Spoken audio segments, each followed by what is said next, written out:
We're listening to the questionnaire. Say that again. You're listening to the questionnaires. I've just started. Right here, for your ears, for your eyes. The questionnaire. Get your comic on. Poke it out, poke it out, poke it out, poke it out. The social fabric of this city is woven from hundreds of worlds, cultures, and species. Yeah.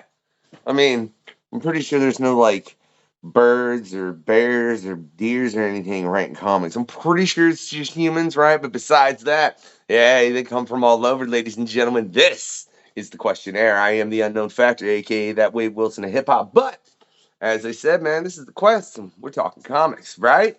Right? And we're definitely hitting some different cultures, some different areas on this particular episode. It's going to be a joy, right? But before we get to our guest, let's get to Vladimir Popov. Man, how you doing?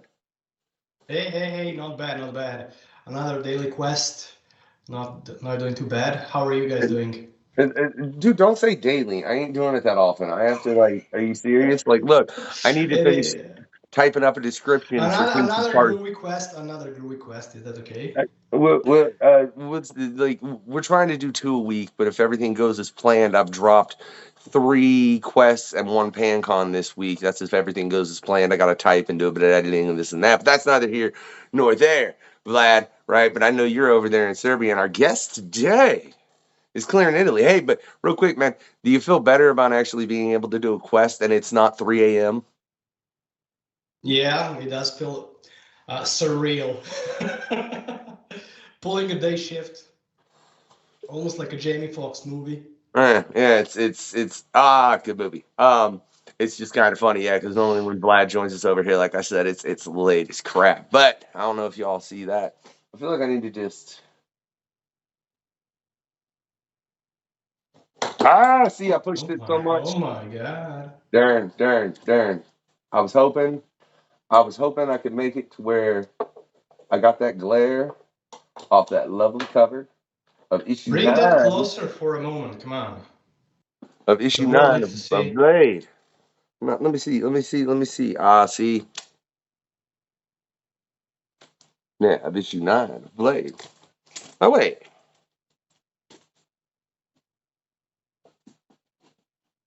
Right? So let's get to our guest, who I know has done some work on that particular book. Yeah, Elena Casagrande. I didn't ask you how to pronounce your last name. I should have. Did I get it right? Yeah. Seriously? Hi, everybody. All right. Happy to be here. All right. Elena, I meant to ask you that before. I have a problem sometimes. I'm like, I need to make sure I pronounce the guest name properly, and then I don't ask them how to pronounce their game before, because we end up just chit-chatting about something else before the show. But y'all can check out all the before and after the quest we're on the Patreon, just so you know. But yeah, and then I end up like just having to guess, and 10 to 20% of the time I get it right. You can also You're doing okay. You can also use Ellen Big House. Wait, what? My last name in English is Big House. Casagrande is Big House. Big house. Yes, Casagrande. Oh, because that's Spanish, the literal English, yeah. translate. Okay. I was like, who would pronounce that like that? Because I didn't get that you were actually translating the word in my brain. I was taking it like you were like, because I know in a lot of things there's an English pronunciation, and then there's the, where there's pronunciations for several things in several different countries. We had this whole conversation with Fabian with his last name, and how it's pronounced like 10 different ways in 10 different places. So for a moment, I thought that's what you were saying, and I'm like, how would you get that to that? My brain hurt for a moment. And you Glad you threw me off, man. But that would actually be a cool pen name, a nickname, for the alter ego, kind of like Mobius did. So speaking of big house, though, right? I mean, you've definitely gotten to the big house as far as in comics. Yeah. You definitely did. I think everybody says there's the big two, but I really think culturally, at this point, and I hope no one would argue with me, Marvel has had a bigger impact than any other comic book company culturally. And that's, I mean, mainly due to the MCU. You know what I mean? And the success that it has, it's way more in the culture than anything else. Not that to say that it's more of a positive or negative. I'm just saying that it's more present, just to be clear. So everybody have their opinions as far as the negative and positivity of that. That's fine. I'm just saying that it's more there. What was your journey like going from just starting to when you finally got to where you were working with Marvel? And what was the moment like when you got to the point? And was that a goal when you started out in comics? Were you looking like, I want to work for that? Or you just wanted to draw? Oh, well, actually, my first goal when I was a child was just to find a way to transform my passion into drawing into any kind of job. So I never actually dreamed to be a comic book artist, because when I was young, I didn't know it was a real job, you know. And so I studied into classic school until the high school with stuff that was totally far from art. Okay.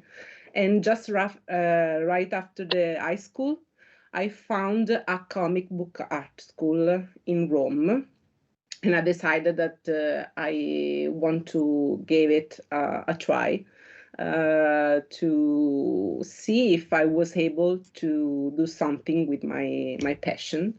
And there I discovered that it could be a real job. I started to know the US market of the comic books industry, because before that I read only manga. And the teachers at the school at my time told me that if you want to do this job in our market, in the European or US market, you have to draw differently from manga style. So I have to change everything I knew until that point, and start again to learn how to draw everything. I studied for about 3 years at that school, and during those years, I became an assistant to one of my teachers, David Messina, that was already working for the US market at the IDW. He was working on Angel comic book series, and I worked with him for 1 year about, and then I tried to propose myself to a bigger publisher like Marvel or DC Comics. So I went to New York Comic Con, and I bring with me my portfolio and show it to several publishers there. And I knew CB Cebulski. I had several meetings with him, also in Italy when he came here for other Comic Cons. And after that, I had my first project with Marvel in 2005, no, 2009, yeah, 2009, sorry. Was like a short story of Spider-Man. Yeah. After that, I worked for 5-6 issues on Red Hulk. And then I stopped to work for Marvel. I started to work for other publishers like Boom Studios, Image, Titan Comics, and others. And at one point, after I came several times in US at Comic Cons, DC Comics offered to me to start to work with them on Catwoman. Yeah. I worked on Catwoman and Vigilante. Do you know Vigilante Southland? Wait, the Mm, Vigilante who? Vigilante Southland. Okay, look, I'm gonna be completely is that honest. an, Yeah, I I'm think not that's a an big DC Italian. guy. When you say vigilante in reference to DC, the only thing that pops in my mind is the character that made an appearance in Peacemaker. No. If you want, I can take the book and show you. Yeah, if you want to show us, that's completely fine. But yeah, Okay. just DC is not. Yeah, you're fine. DC has never been my big forte.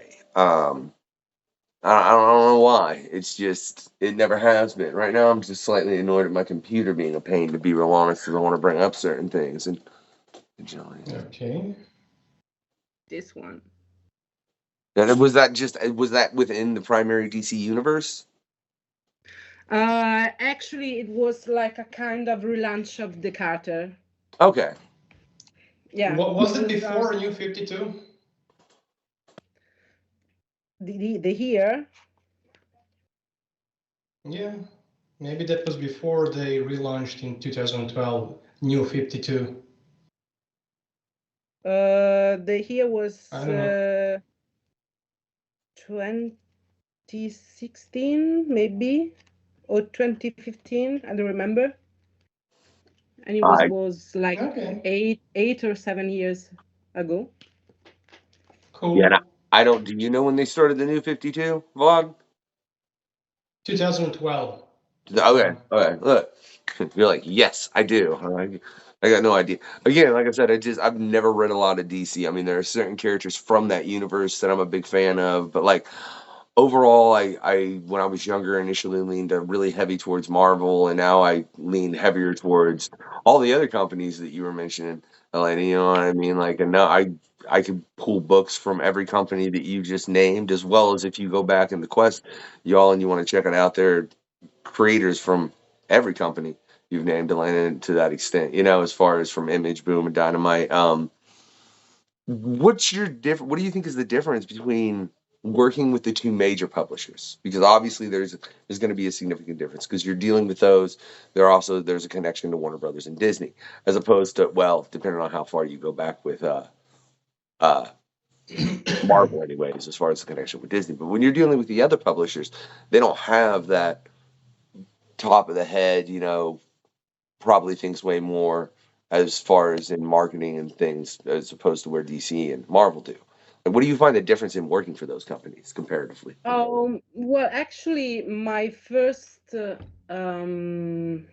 first thing that I like to consider when I accept a new job is to work on something that I like to work on, despite the kind of publishers. So for the other publisher than Marvel and DC, I have been happy to work on characters that I like it, or with writer that I like it. For example, with the Image, I work with Tim Seeley on Slash. Real quick, I don't mean to interrupt you, but check out. We just had Tim Seeley on the show. Great guy, and yeah, I've that series is. And then with what he's doing on Local Man, I can sit here. We can talk about Tim Seeley for a while, but I won't. But yeah, I seen that you worked on that. Like, I that's knew the series of course. because Stefano Caselli, the other authors of the series, is a friend of mine. So I was happy to work on that series with Tim. Or for Boom Studios, I had the opportunity to work with Mike Carey on a totally new series we created together for Boom Studios. So yeah, you maybe couldn't not have the visibility that Marvel and DC can give to you with the readers or others, but I like to think that it's important to be happy on the work you are on. For the first thing when I have to accept, or for Titan Comics or IDW, they have been always project I was a fan of, like Angel, X-Files, Doctor Who, Star Trek, and so on. So I feel lucky about this. But yeah, there's not much differences for, I don't know, the relation with the editors or the payment. Yeah, the amount is different. But it's it's okay. Same, yeah. And the compensation maybe with the fact that your favorite writer, or you have the opportunity to create all new words and meet different fans. It's worth it. Well, firstly, you said IDW and Star Trek, so I just got to say Heather Pantos was on season 1. We'll have her coming on here pretty soon in season 2 again. It's always a pleasure to have Heather and talk with her about what she's got going on. But I'm curious, in working with that, as far as artistically, do you find a difference because you're talking about creating worlds, that you're doing something where you're creating a whole new world, as opposed to working in Marvel, where there's a clear established world, but you could probably kind of play with it a little, as opposed to working in, say, Doctor Who or Star Trek, where the history is extensive, it's way more well known. Do you find yourself thinking differently when you're working on those 3 kinds of projects? Yeah, when I work on projects like Doctor Who and Star Trek, anyway, licensing projects, my point of view is, above all, if I am a fan of the product, to respect the product itself, to try to reflect the atmosphere and language of the TV series on my comics page, and try to give back to the readers the sensation to be in front of the screen and watching the series. While for the Marvel universe, the funniest thing is that the universe you have to work on is so solid that you have to find a new way to interpret it, and a new point of view to show to the readers in order to keep their attention, to tell something new and interesting. So it was a little anxious for me to confront myself with all the artists of the past on that comics pages, while creating a totally new world is like to have a blank paper and just have fun to create with the collaboration of the writer, and find the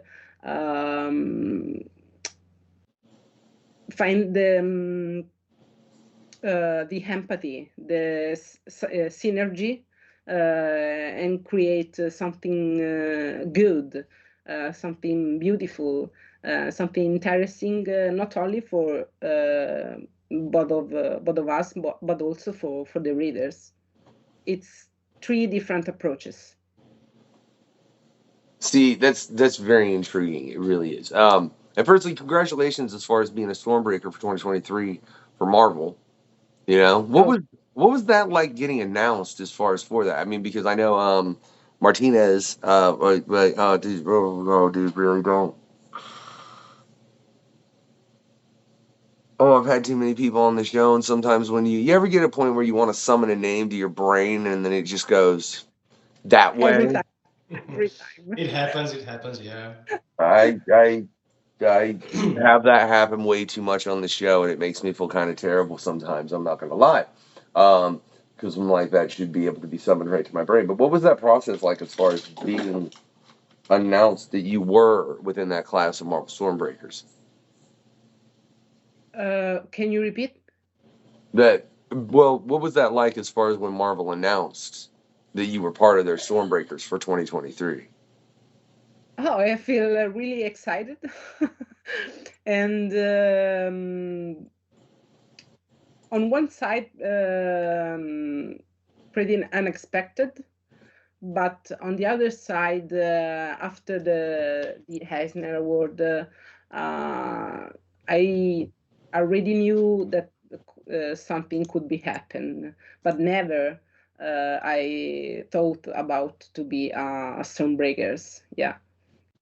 No, that's awesome. Yeah, it was Martin Kokolo. I had to check that. And sorry, if you see me looking over at my computer, I apologize. It's because right before we started, for everybody watching, my computer decided to go on me real quick, and I had to boot up back everything and bring up what was already there.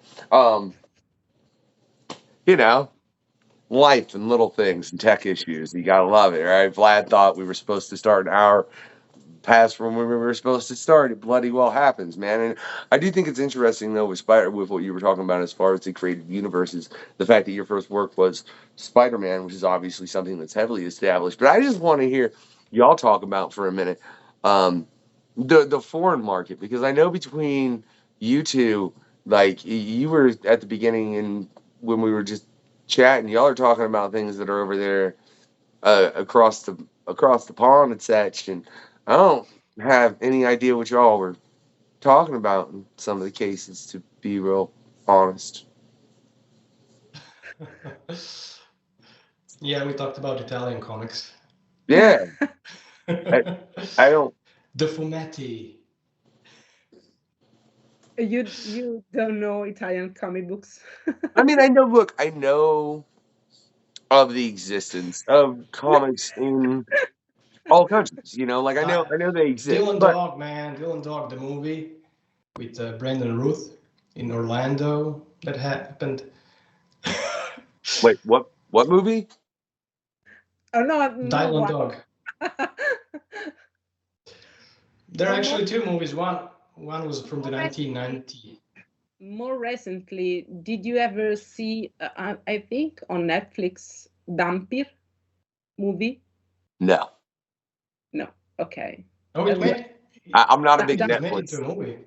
I'm not a big Sorry. Netflix guy. I don't like the I'm look, I'm weird, and we'll just leave it at that before we get into how because otherwise it's gonna take like half of this whole conversation to explain how I carefully select my entertainment. I don't watch streaming services. I think they are. But we're not going to get into all that because I'm on enough streaming All right. services with the podcast that I don't want to be in. Like this dude just said negative things about. Oh, I'm like, yeah, I did, but that's because that's my personal opinion, and that's beyond the point. And so I don't want to. I don't want to go upsetting Jeffrey Bezos or anything. That's I'm gonna leave that as Let's get back to Italian comics. Yeah. But like I said, I think it's very interesting. But the reason I'm not so aware, because if you look at comics as a market, like on a global scale, you don't see a lot of comics coming to America from other places getting translated and getting any kind of push. But I mean, you very much see American comics everywhere. I mean, well, except in the case of manga. Obviously, there is a lot of manga in the U.S., but I just can't think of any time I've seen anything like that in the other regard.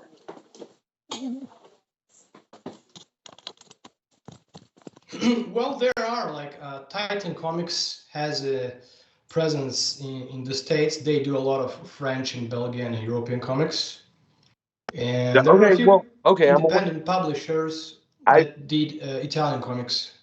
I didn't know that Titan was out. I didn't know where Titan was based. I guess that's just a lack of UK.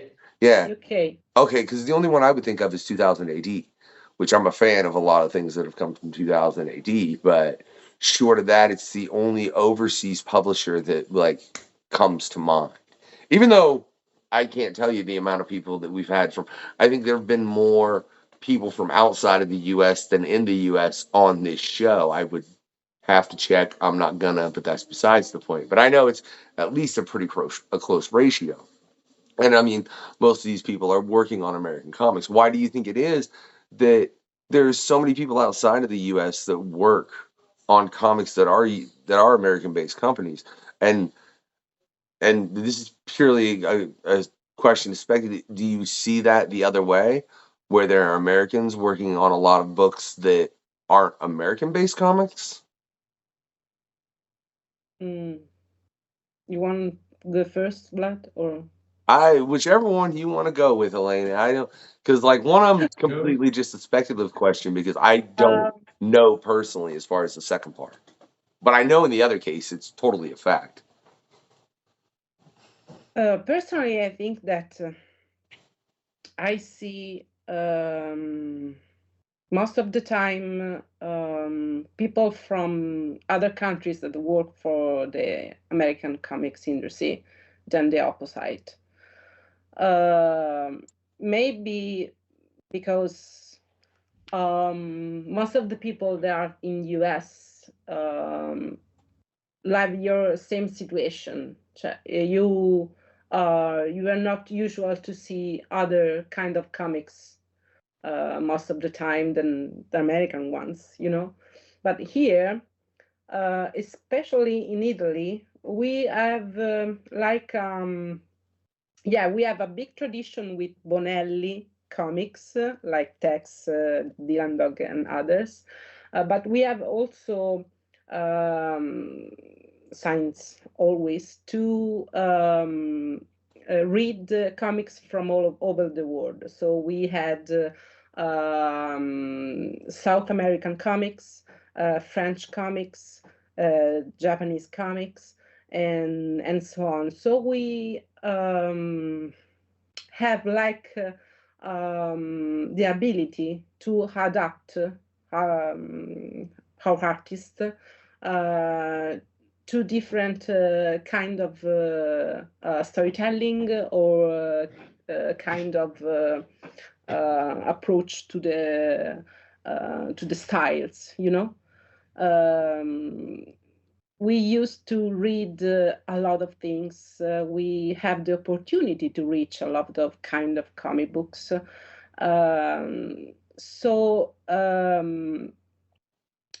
I don't know. We are more adaptable to the market, and we can offer more different points of view to tell a story. I don't know. I mean, sincerely looking back, I mean, just like because I've been collecting comics for a long period of time. I've read comics. Like I've read comics since I was very, very little. And I never like everything that was on the spinner rack was from America. Most like I can think of almost any comic book store that I've really went. Now, mind you, I'm sure if I sat and went through Mage's Comics, I could probably find some books besides, like I said, with Titan being. I didn't know Titan was in the UK. Glad you made me like, no, that I can't believe I didn't know that. Or 2000 AD. You can obviously, yeah, you can obviously find those two, but beyond those two, like even in a like Mages, I'm assuming Mages would probably have some from other countries.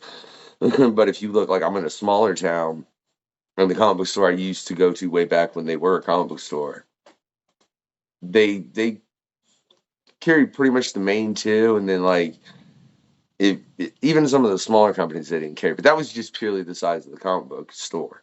You know what I mean? And the market they were giving to. And I sometimes think that if they would have perhaps touched on the other companies and made it realize that you could focus beyond that, it may have helped the store. That's a whole matter of long debate. But yeah, it's just not something that was ever there. So it makes me, I'm kind of jealous in the fact that you just had all this readily available. To be real honest, more than anything, because look, when I walked up to the spinner rack, it was Batman, Superman, Spider-Man, X-Men, and that's what you had.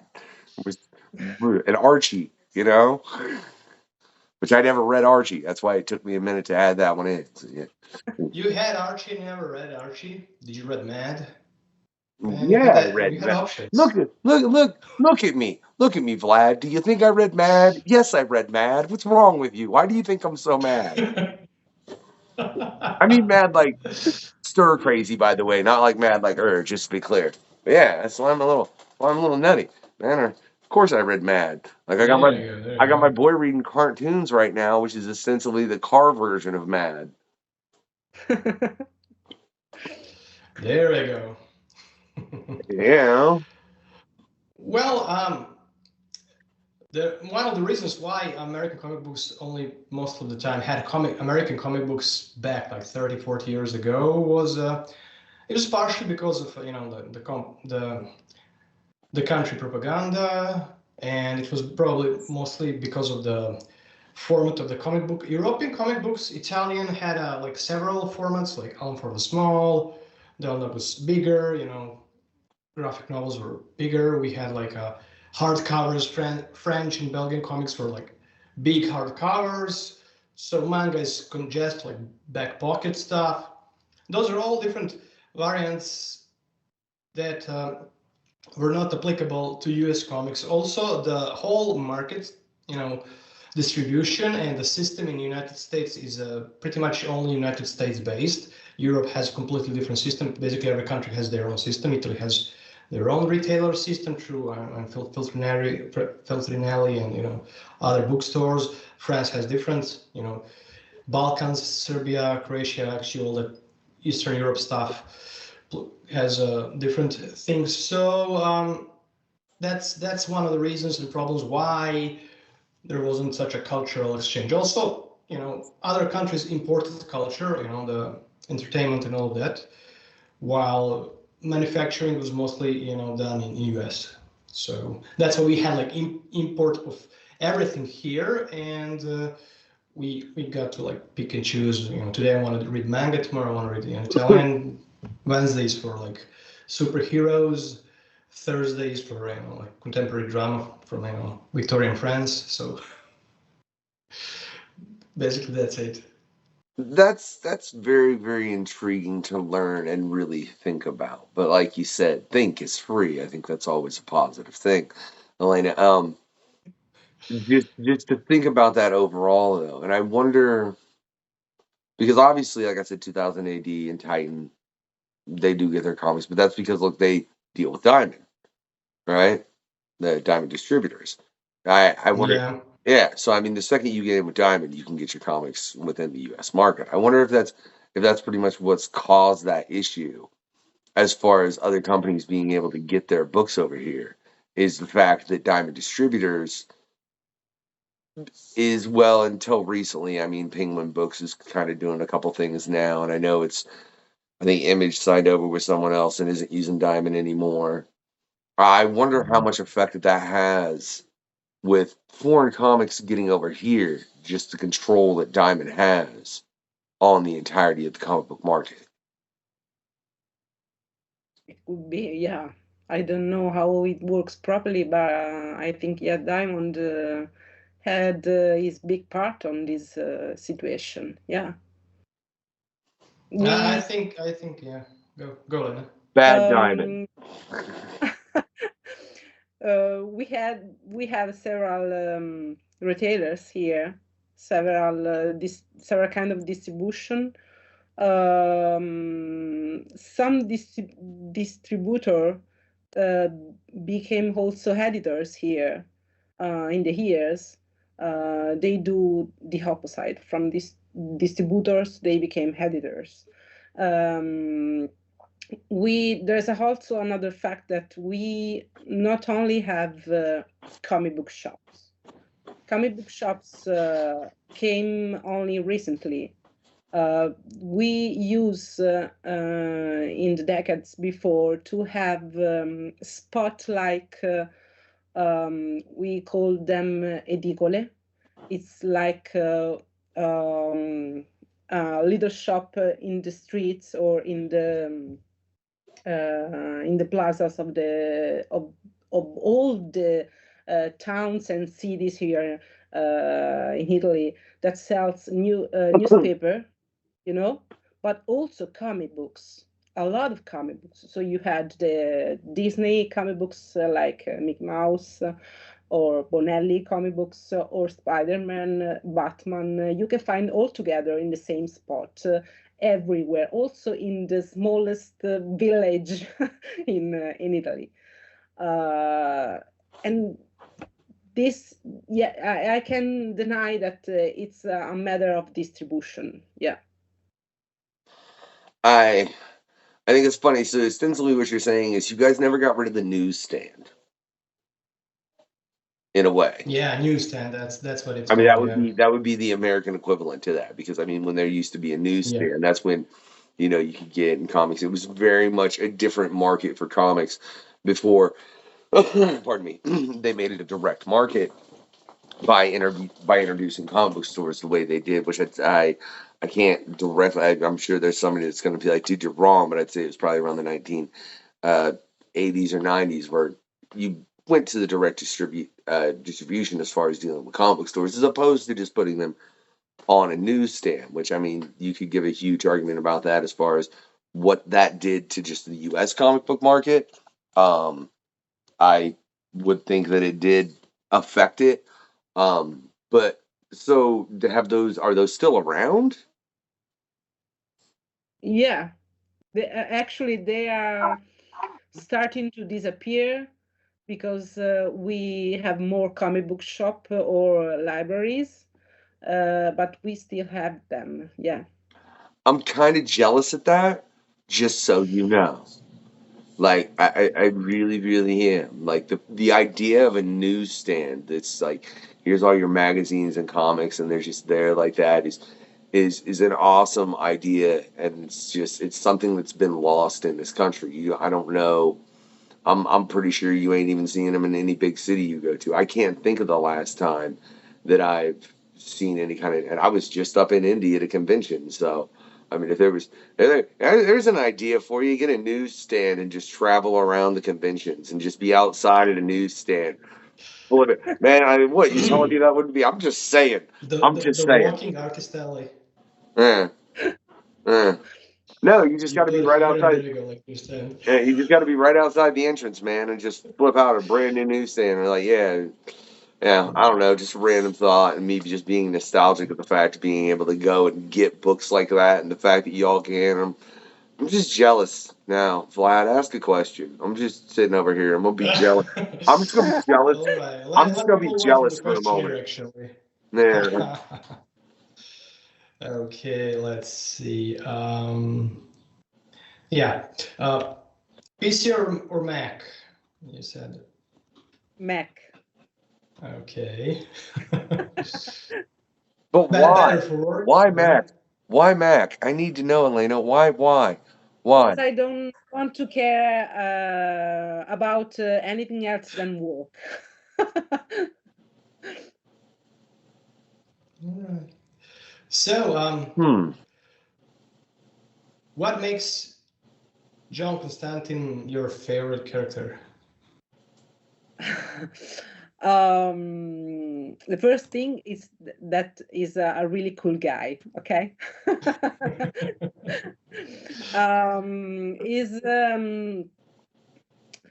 I knew him for the first time while I was attending at the comic book school in Rome. Because I needed to find something that I liked in the US market. Since I'm a fan of the horror story, my attention was caught from the Vertigo comic books. And I read the stories by Marcel Frusil and Edoardo Risso and Brian Azzarello for the first time, and I fell in love in 2 seconds. And after that, I started to go back with Constantine, and I read all the stuff about him. It's like it's fascinating to me because it's a borderline character. I like that he just on the line across the bad and the good things. Is unpredictable. Is Is so independent, selfish, but also not. So yeah, he smokes. So yeah, I liked it at the first time. That's a great. What Yeah. particular part of the whole series was your favorite? Because it had like a different seasons across, I think, like I 25 years. so much all the Azzarello stories. My favorite remains the Azzarello issues. Yeah, and you see my work collection is here. Yeah. I have this edition with all the old issues. Oh, you've got man. Stop! Oh, Did you come on nice. the show just to make me jealous, Elena? Is that all you did? Is that all you did? Come on, No, show you me. don't have that, Jay. Sorry? I wish I had the full. Look, man, if I had every graphic that I would have liked to have at this moment, that's all the background would be. Flat. It would just be graphic novels endlessly. And I mean, technically, the ones that I have aren't even displayed properly, but that's neither here nor there. Leave me alone. But no, I think, and Constantine, it's funny, is one of those characters from DC that I was always a fan of because I think he was so different within that universe, as opposed to everything else. He had a complete him. If I really think about DC, there's three characters that I say like, hey, I love. Well, four, I guess, really. One of them's the only one of them's what I would say is like character common people would be aware of because you've got John Constantine. I can never remember the main characters from Hitman's name, even though I have like most of the run in one of these boxes back here. But the Hitman run that Garth Ennis did, I can never remember the name. It's been a long time since I've read it. But that story arc with that character, because he kind of has the same ilk as John Constantine, as far as he does some morally questionable things. He does not have the power of John Constantine, though, as far as, yeah, because really that character can do some things. And then Lobo, and the common one that people would know that I like from DC is the Flash. Those are the only four characters from that series that ever, or that publisher that really ever really stuck out to me personally, as overall characters. And I think it's probably because the first three that I mentioned are kind of morally questionable, definitely at times. So, curious, what do you have the most fun drawing in that aspect? Like, I mean, you've done Spider-Man, you've done Red Hulk, you've done Blade, you've worked Doctor Who, you've worked on so many different things, so many different properties. Was there a thing when you were drawing it that you just enjoyed drawing that character more than anything else? The most satisfying moment about a character that I drew, I think that have been when I called to work on Doctor Who, on the 10th Doctor, because 10th was my favorite Doctor. It should be everyone's favorite Doctor. I want to point that out. All right, I'm sorry, and I'm sure I just made some Doctor Who fans mad. But when it comes to Doctor Who, the 10th Doctor is just like, because Tennant killed that. I mean, it's because, and I think it has a lot to do with the actor that played that particular Doctor. I mean, look, like, I'll tell you, Jim Carrey might make a better Doctor way back in the day if they let him play. I could see that being intriguing. There's a couple other people I could name, but they're all people that Doctor Who couldn't afford. not to be like they couldn't afford Tenet anymore. I don't think, to be real honest, as far as the budget they have. But that's because these people have become major movie stars. But yeah, you definitely got to work on by far what is, in my opinion, the best Doctor. I mean, So that's epic. I'm curious, when you're working like that, do you find a difference in how they're scripting it? Because I know Marvel, when they're doing artists, it's a full script. That's what you have, a full script to the artist. Do you have any times where you've got people giving you a more loose script? You know what I mean? As far as more of an outline as opposed to a full script? You mean different kind of scripts? Well, yeah, like, Kind of like Stanley method. yeah, yeah. I think I had only one page in the Marvel styles, because I work always on full script, except for one page on Vigilante, where there is only they fight and stop. So I had to create the whole choreography. And that's what easy and fun at the same time. But I suppose that if I ever find more than one pages, could be more complicated. Yeah, I don't know if I could be able to handle two characters that I don't know what they are talking, what about they are talking, or why they do, and where they are. I hope I will never work on other pages in Marvel style. I like to work on full script. Yeah. I mean, it's a conversation we had. Not so cool, because I had a writer that they put a lot of details on the script, like also where are every object on the scene, and where was the point of view of the camera. That's too much for me. I need the good balance among the information about what the characters are doing and why, and the mood. That's it, what I need. We had a very in-depth conversation about that with Fabian, with Erica. We had with Fabian and Erica previously, as far as just discussing how it went from it's funny, what's now referred to as the Marvel method, that Marvel does not use at all anymore. I want to point out that's why it amuses me that it's still called the Marvel way as far as scripting things, just doing it by plot. I know some of my friends that they are still working with Marvel method. Yeah. I just find it so funny that that's called the Marvel way.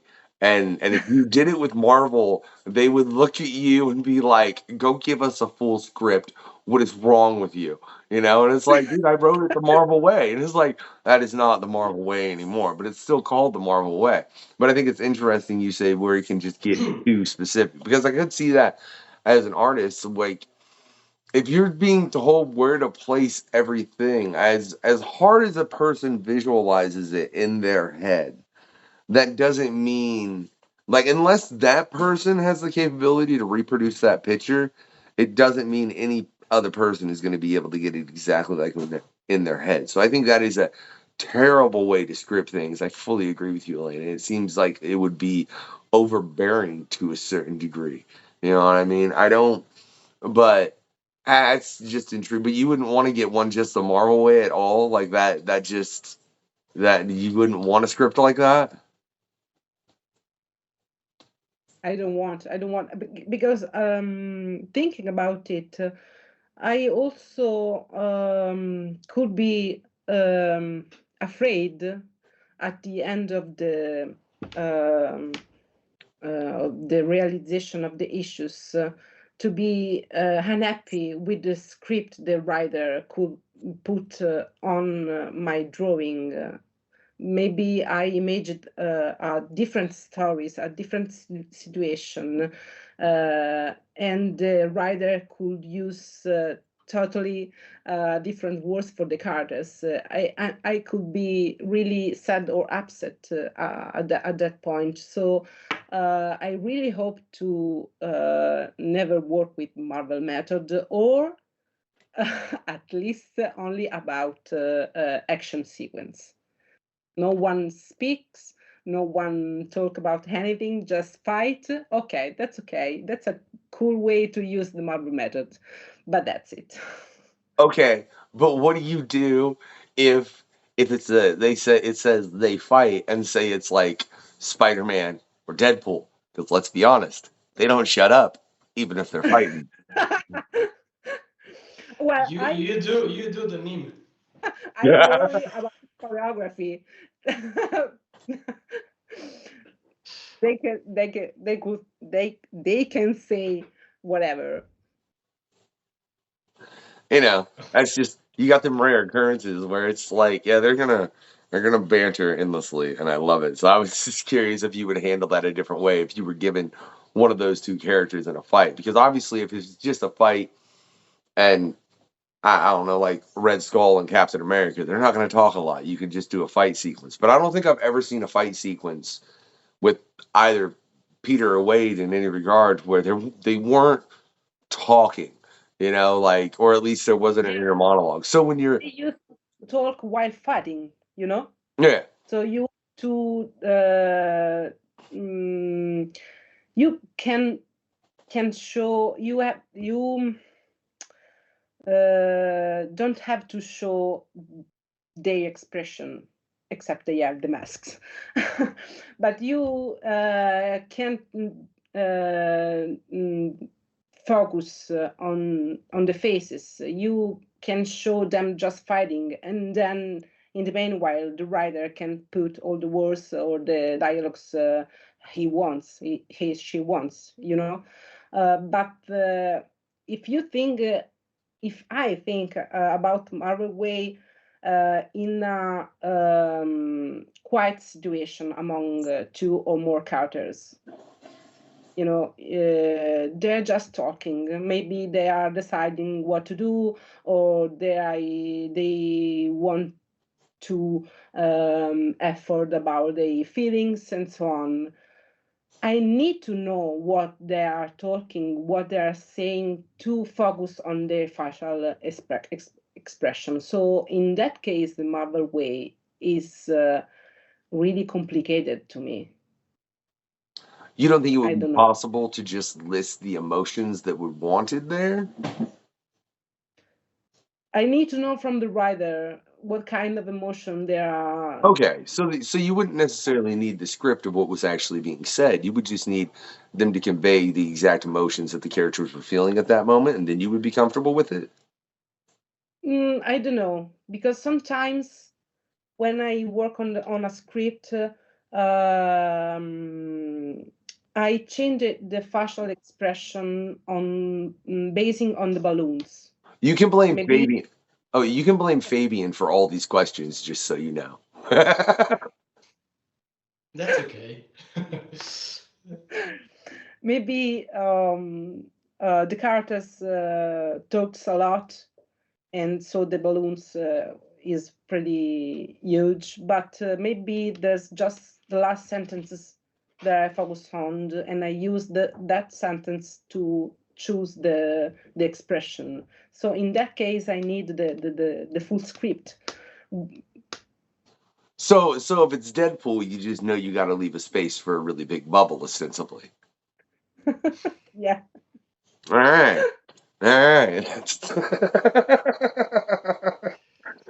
I'm sorry. That killed me. Or you can emulate that famous painting that has like a man and an apple in front of his face, and do the Deadpool with that, and just put a bubble in his face, and there you go, like contemporary art in comic books.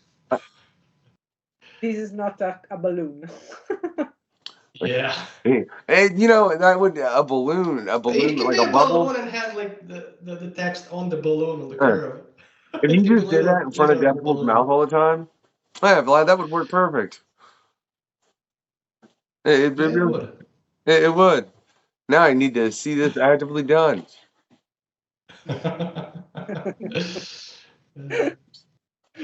Deadpool breaks the contemporary art.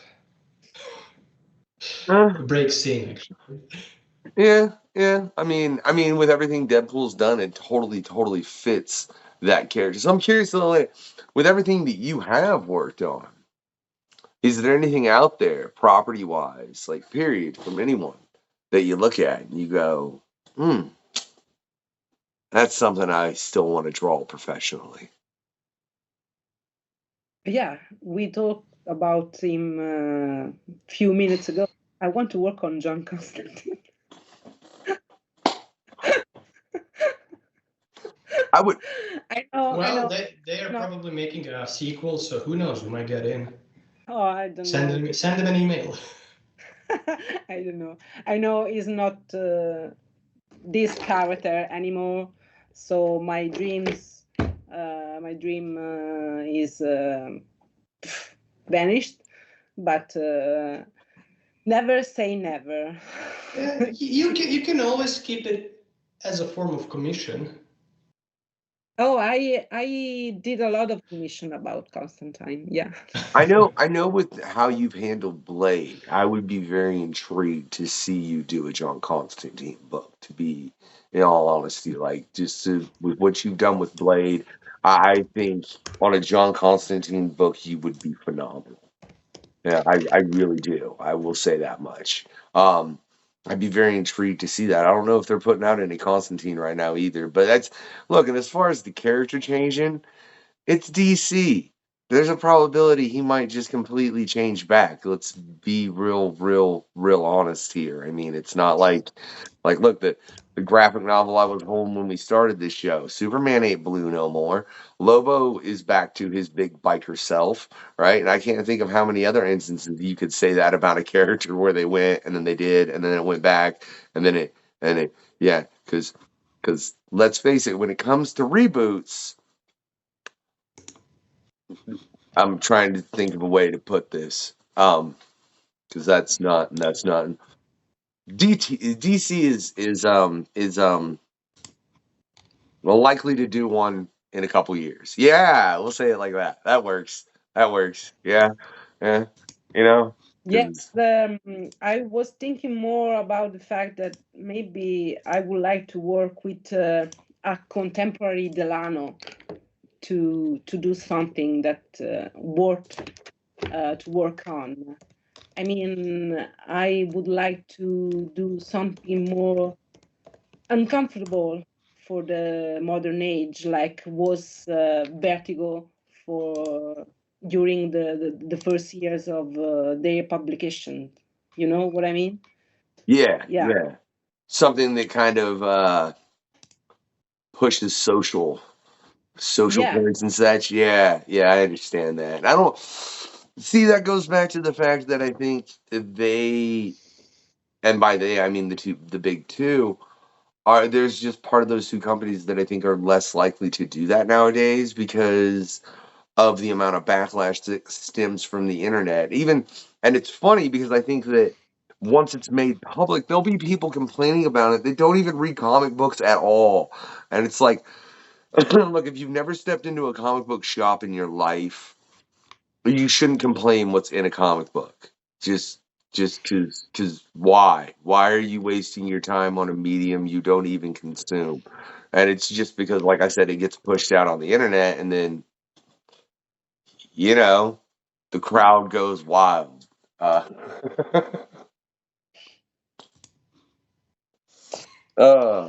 Which is odd, and I think so. I think in doing something like that, I mean, unless because I know they're doing the dark label, isn't it, Vlad? Yeah. I don't know. I think it's DC Dark. Or DC? Yeah. As a black label, yeah. Yeah, black label. Okay, so I mean black label, yeah. Yeah, if you were gonna handle Constantine and do a story like that, and it wasn't a black label, I'd be really surprised, right? But like I said, I would love to see you do that character just with what I've seen of your work. I think DC, go get somebody to write a good, like, can I be real honest, like you and Garth Ennis, and I'd like to see that. Me too. Well, look, I'm trying. That would be a dark Eh. story told. Well, at least I knew where to go. That you were like, yeah, that's awesome. Because I really do think that would be a Indeed. phenomenal book, man. I wish, I don't know how, man. And look, if I ever get Garth on the show, Elena, I'll be like, hey, man, you should go write another Constantine book, and I got just the artist for you. And I'm like, is this dude just pitching me? I'm like, yeah, Garth, I am. Come on, man. I know. Like, I ain't pitching, but mind you, I ain't pitching Garth the story because I know that man is a writer, and I'm like, dude, no, you go write something out of your head. I'm positive it'll be fine. Just if you're doing Constantine, the only thing I would ask is like, don't go as dark as you did in Crossed. I don't think DC will ever allow that. Black Label or man. otherwise. Why do you keep coming back to that? Because, man, that comic is engraved in my brain. Because when I wrote see that. it's because I love, mainly because I've read Garth Ennis for a long time, a long period of time, and I read that book, and for some reason it's the instance of a comic that I'm like, this is the most adult comic that I've ever read that is readily available. So if you have children and they're reading comics, please make sure they don't read this. Please be aware to just check all your like if you have a young kid reading comics, please be aware that you need to check them just like you do a video game or a movie or anything else, because things exist that children shouldn't read in the comic book market. And I think for some reason, a lot of people are naive to the point where they don't think that, at least in America. Does that translate, out of curiosity, Elena? Do you see people like in Italy that are naive to the fact that there are comics that aren't adult? Absolutely, yeah. When I talk to normal people and I talk about my job, after a few minutes, it could happen that they ask, so, and what's your real job? That's same everywhere you go. That's just the same thing across the globe. You know, it's really Yeah, weird. but if now something is changed, because if I talk about I work for Marvel, they knew Marvel, they know Marvel, so they change and they say, "Oh, really? So you draw Spider-Man?" Yeah, there's a lot of other characters than Spider-Man, but yeah. Yeah, but you're verified. Yeah. It's so weird that, like, for some reason in the comic community, people like think that it takes that. Like, look, I'll put it like this. I think it's the Well, people greatest. don't know. Well, but I think the greatest So way to relate it is if you think about people that are working as actors, right? Most people would be like, okay, well, you're a working actor, you know, Samuel L. Jackson, uh, uh, Chris Evans. That I'm sitting here and like, why can my brain not Tom think of Cruise, actors Brad right now? Pitt, etc. Yeah. Like just bigger names, you know what I'm saying? But they escape the fact that there are people that are working actors that play at every level, but that they would never think of, and they don't understand that the comic book companies work the same way. Yeah, you don't have to work on Spider-Man or the Hulk or one of these characters like that. Like, look, Hack Slash is a phenomenal book. Sells great. I've got one of the omnibuses back here. I wish I had all the comics I used to, but that's neither here nor there. But like working on that character, and I don't think people know about that. And I mean, I don't know. It just part of it baffles me as to why that's lost on such people or on so many people, that there are so many different levels of this. And like I said, I think they would think the same about anything as far as actors, musicians. You know what I mean? As far as them being working, you're not thinking of any of them being a working actor or a working musician unless you see them. You know? Like if you don't see that person actively, then it's just not a thought. I don't get that. It's really odd. Me neither. It's not really that complicated, but it's coming from that person's knowledge base, how they live their life, what they were accustomed to. Not many people read comic books, not many people was into comic books, and then but they know because Marvel and DC are the global phenomena. Everybody knows Superman, Batman, Spider-Man, Captain America. So and eventually in some parts of the world, they don't, like, for example, the old ones, Phantom, Mandrake, Flash Gordon. And I got that a lot through my life and career from, like, a lot of friends and, people that I met. Like, so you make comics, okay, but like, can you live by that? Like, is that a real job? Like, have you done on anything like, like real stuff? Oh, you haven't done Batman. Yeah, okay. That's okay. So they just don't, they don't get, but like, it's kind of like same for when we look, for example, in their industry. Maybe like if you look to the lawyers or the law, like there's a ton of people, like, not everybody can be judge. Like somebody has to be like an intern. So it's similar in that way, but especially because those are all like things that like a country needs, like a state needs law, say in medicine. But humanities and art, especially this type of art, like entertainment and maybe like, comics are on both ends, like low art, high art, medium art, reading experience, collector editions, whatever. So when you have that is not like a mandatory thing for a society, although it is, I think it is, like we evolved through art. People cannot just relate to that as a real thing. So then that's how you like go in their like mind. And then when they got home from a very stressful work and they turn into the TV and watch that Marvel dive into that novel to escape, like, then that's a different thing for them that saves them, but they're not really aware of that the thing that we actually do. So I just learned to cope with that and go with the flow. Like, I take it here, that it goes out there, and like, okay, well, like, I pay my bills, I have my life, I have like my little bubble of existence, so that I'm good, I'm successful for myself. Like, so that's it. I don't hear you. You turn up. Oh, hey, no. You weren't supposed to hear that, man. Leave me alone, Vlad. I might look when it's during the day like this. I might have something that I have to do shortly after. So like there might be an whatever, and there's times where I hate that I can't continue a conversation. But sometimes, ladies and gentlemen, life happens and things need to happen, and there's children and stuff. And what are you gonna do, right? But I do want to get into just a few real quick more things. One, Blade of the Immortal. I apparently need to read it. I've only ever watched it, and now I really, really want to read it. Elena, I want to point out, and Cowboy Bebop is phenomenal. And you're not correct.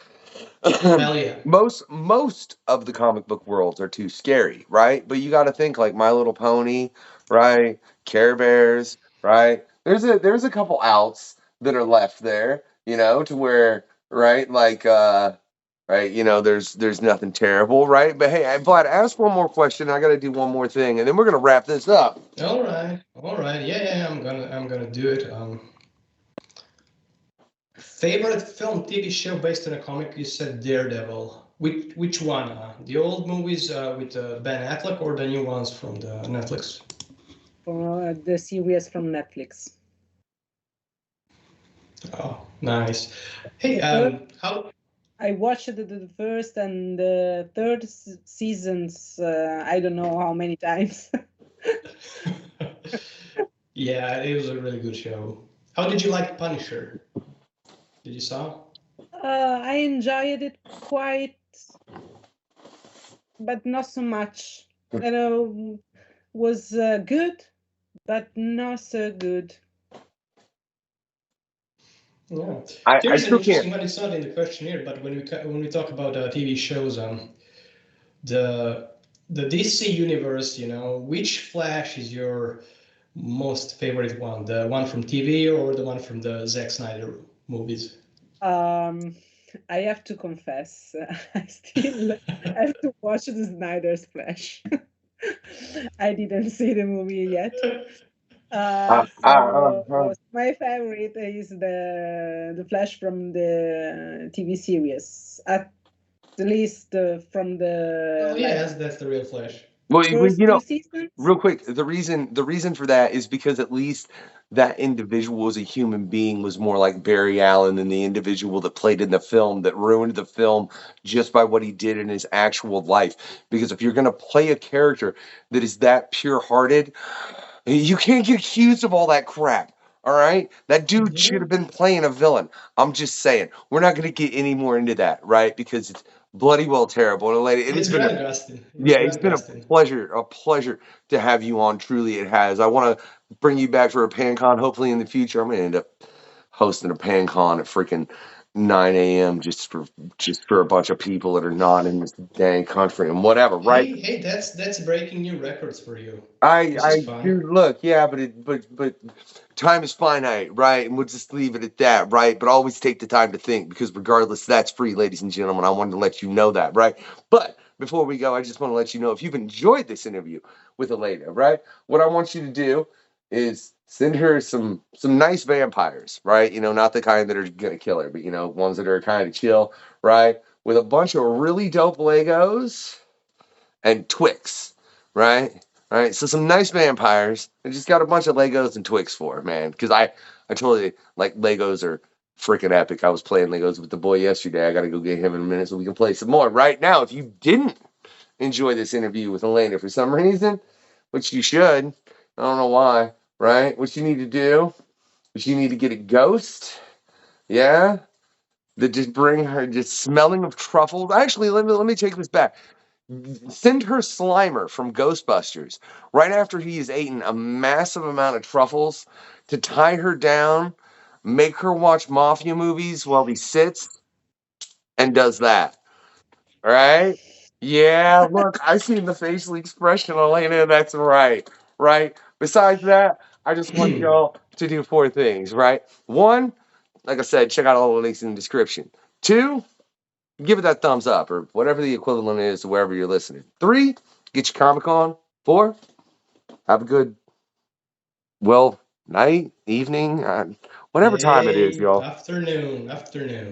This has been the questionnaire. Where's the link? Thanks for checking out the questionnaire. In the link below, yes? I will drop it like it's hot. That's another party. It's cool, man. I love it. The questionnaire. That is all.